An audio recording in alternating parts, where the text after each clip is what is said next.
Hello and welcome to Day Drinking with Ace, a podcast by our agency Ace Influencers. My name is Anastasia and I'm the founder of Ace Influencers, and we are here to do a little debrief where I tell you all about what happened in my week and we can have a little gossip sesh about this. This week was literally such a wild ride, so let's grab a drink, cheers, and tune in to everything I'm about to tell you because it's going to be a lot.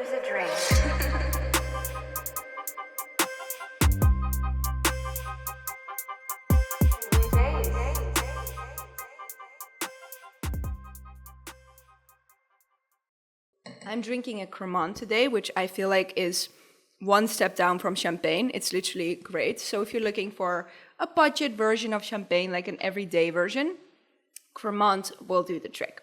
Anyhow, let's get into my week. So this week we've had quite a few different things happen. One of the most insane ones is definitely that a client refused to pay a lot, not a little, like 20 grand. He's refusing to pay. We're having a whole kind of altercation. And I've definitely seen some red flags with this client as we were beginning to work with him. He was very uncommunicative. He was very stuck in his ways. He didn't want to work with influencers in a way of paying them fair rates. He tried to devalue influencers a lot. There was also a case, just to give you an idea, this is a man working in a shapewear brand, and internally they were calling influencers super thin, moderately thin, fat, obese, whale. So obviously we disputed this. We really didn't like this approach, which went down relatively well. I'm pretty sure they still continued that internally, but not with us at least. And we've had other little issues when it comes to communication and getting things done. But now this man is literally refusing to pay for months of work. And we're going to have a legal battle about it, which is very unfortunate because I already have so many things going on. I have had to do this once before with a brand when a brand refused to pay a creator, and it was a decent amount, but it was in the UK, so it was like a small court case. It's not that crazy. This is an international thing because they are based in Europe. So this is going to be a very new experience for me because I'm going to have to go in and represent Ace as a company on an international legal dispute, which is a little bit stressful, a little bit scary, but I am so dedicated to winning this because I feel like my team has worked so hard, even though this brand was definitely not easy to work with, and we have really committed to doing our job not only up to standard. It was above and beyond. And for above and beyond, we didn't ask for a bonus. We didn't ask for, anything to kind of be raised in terms of our fees. We just want to be paid for the work that has been done. And he's refusing to do that. So complication. On the positive side of things, though, our team is likely going to grow in the next few months, which means that we have outgrown our office, which is a little bit of an emotional moment for me because it was exactly this time last year. It was November when I was in Berlin with my partner at the time, where I decided to get the office. I viewed our office I think it was October last year, and I loved it. I loved everything about it. I loved the building. I loved the vibe. And it was a little bit scary because at the time, it felt like the cost of an office was the cost of an extra employee. So I kind of had to make a choice. And I wasn't sure if people were going to like coming in or, I was committing myself to paying an extra rent for at least 6 months. That was the minimum amount that I could get the office for. And my partner at the time really encouraged me to just take a risk, do it, and I did. And now we're a year further and we've outgrown our little space, which I've loved so much. But it's time to move on to a bigger one, which I'm excited about. However, it's been a little bit difficult in terms of we have some growing pains. The office that we're probably going to get is going to be interim because we want a slightly more aesthetic space, and the space that is available now in the building that I love so much is okay, but not my favorite. So we're probably going to stay there for a few months until we move into the office we actually like in that building, because it's now being occupied by someone else. So with our team growing, we are also kind of committing ourselves more to actually showing our team and letting everyone in on our personalities, because I feel like we are so different from other companies. When I talk to other people and I kind of get to know what other workplace dynamics are, we are actually a very personable office. Like, people really get to show their personality. We're all very friendly with each other. We go out with each other. We spend a lot of time together. And I think we really want this to come through more on our socials as well as on our website, because I feel like this is our strength. We're more than just a workplace. We're a real team. And with that being said, we're going to have a shoot where we're going to do company pictures and videos. And obviously, with company pictures and videos, you usually think of these very corporate LinkedIn-like headshots. No. That's not the Ace way.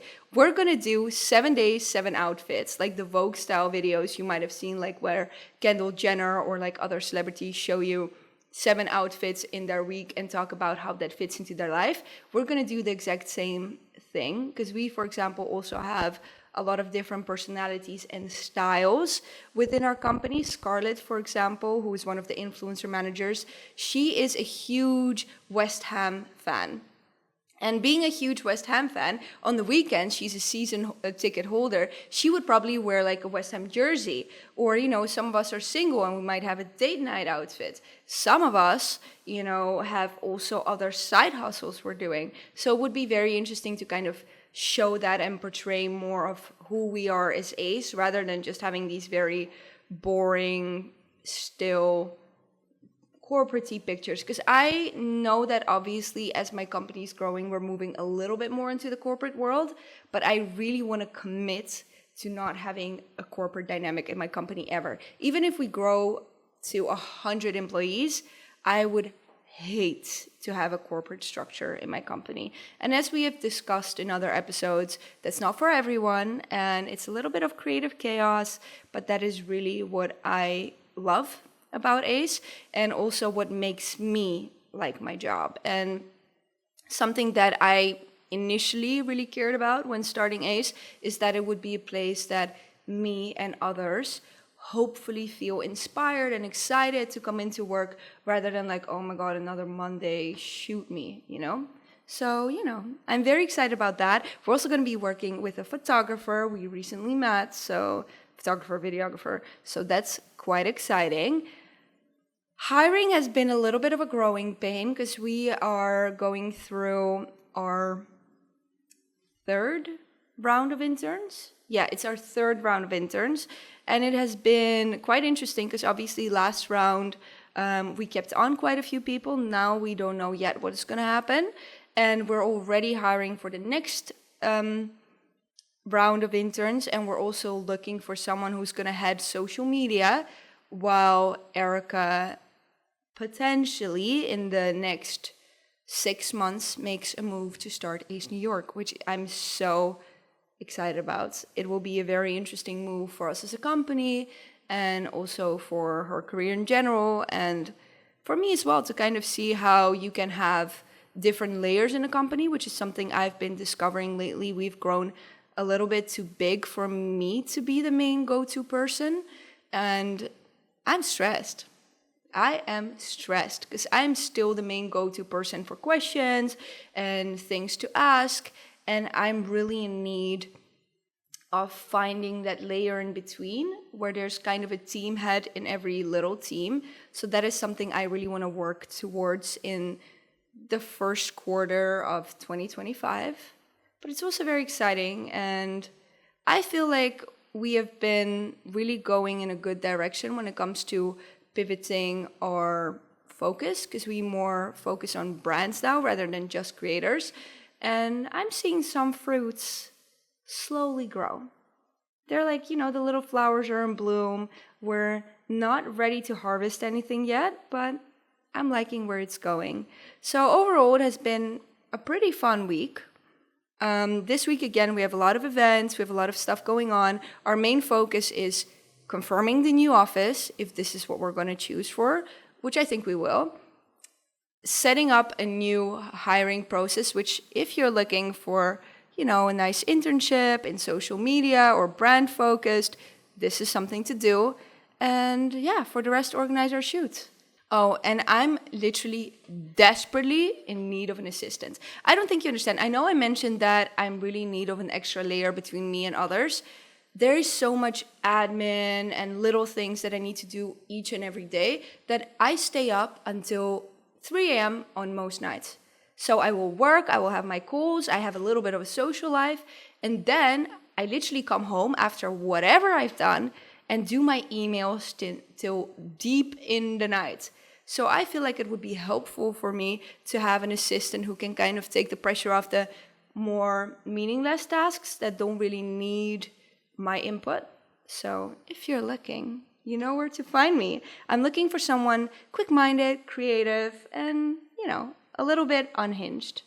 Because everyone at ACE is just a little bit unhinged. One thing that I really want to touch upon is that as ACE is growing and as we are developing as a company, it has become really important to me for each team member to have their own personal brand that contributes to ACE's personal brand.